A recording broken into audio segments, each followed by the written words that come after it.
Pemirsa, lebih dari 700 orang ditangkap dalam rangkaian kerusuhan yang mengguncang sejumlah tempat di Prancis yang menghancurkan berbagai bangunan pemerintah, pusat bisnis, dan juga pusat perbelanjaan.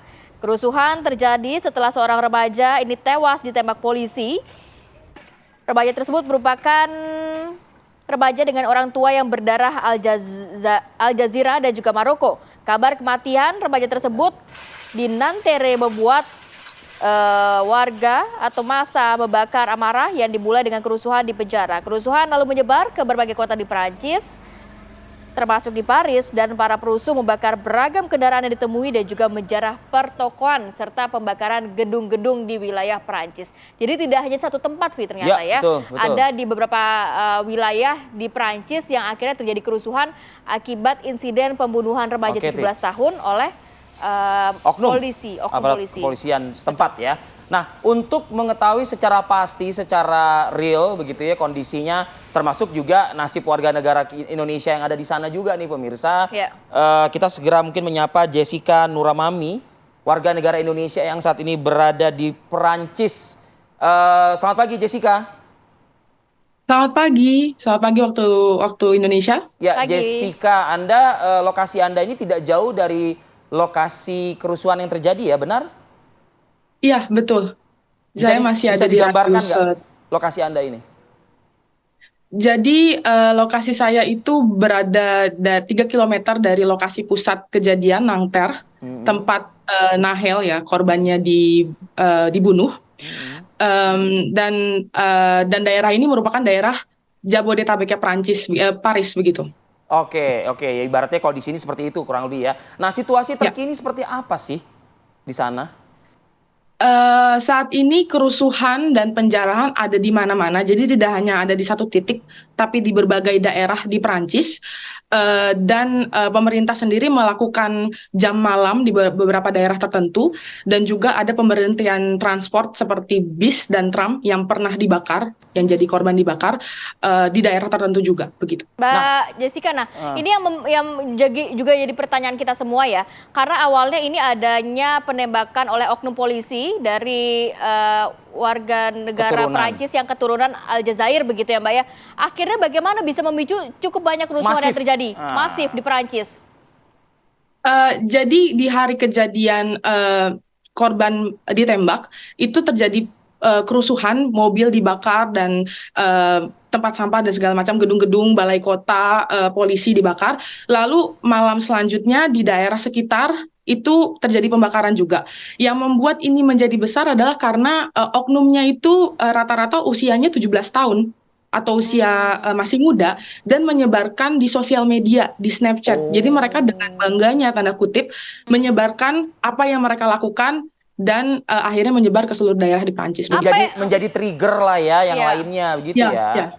Apa keinginan dari mereka sebenarnya ini?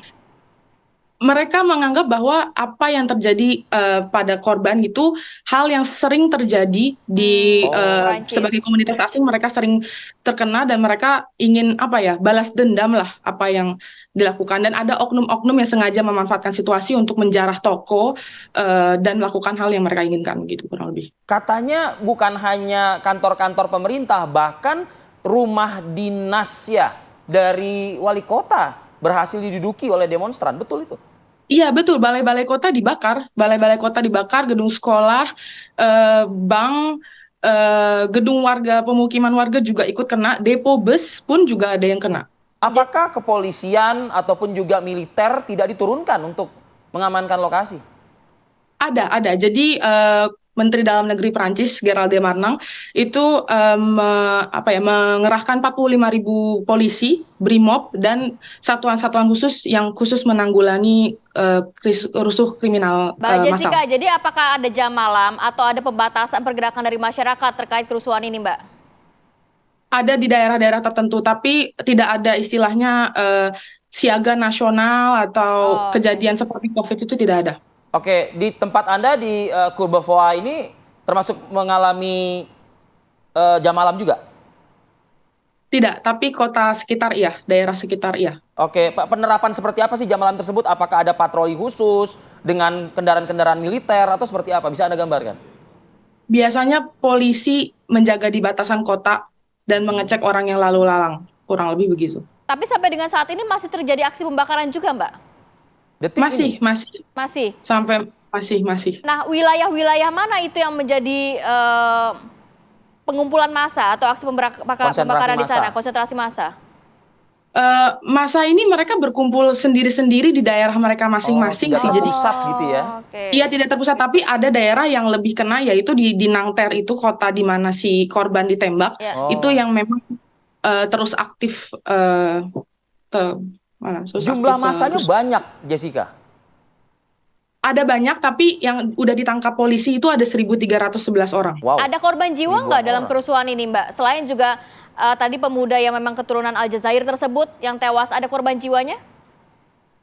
Korban jiwa sipil saya belum dapat informasi, tapi Oke. ada 567 aparat polisi yang terluka dan ada 832 bangunan yang rusak. Oke, nah sekarang layaknya Anda juga yang saat ini berkabar dari Courbevoie di Prancis, bagaimana dengan warga negara Indonesia lainnya? Kondisinya. Informasinya bisa nggak Anda bagikan kepada kami di tanah air? Warga Indonesia saat ini hanya ada surat himbauan dari KBRI Paris yang menghimbau warga-warga untuk hati-hati dan juga menyediakan nomor hotline yang bisa kita hubungi kapan saja jika ada darurat. Nah, untuk Anda pribadi, Anda saat ini terkategorikan apa? Anda kan berjarak hanya kurang dari 2 kilometer tadi Anda sebutkan. Anda merasakan kekhawatiran, ketakutan nggak saat ini? Saya jujur takut di daerah tempat saya bekerja sih, kantor, karena kantor itu benar-benar deket banget ya dari daerah pusat, daerah tempat berlangsungnya kejadian. Jadi ya saya hanya mengurangi aktivitas ke kantor saja gitu sih kurang lebih. Jadi work from home gitu ya? Ya. Mbak Jessica, apakah juga aktivitas bisnis kantor ini masih Lumpuh? berjalan di sana atau justru lumpuh?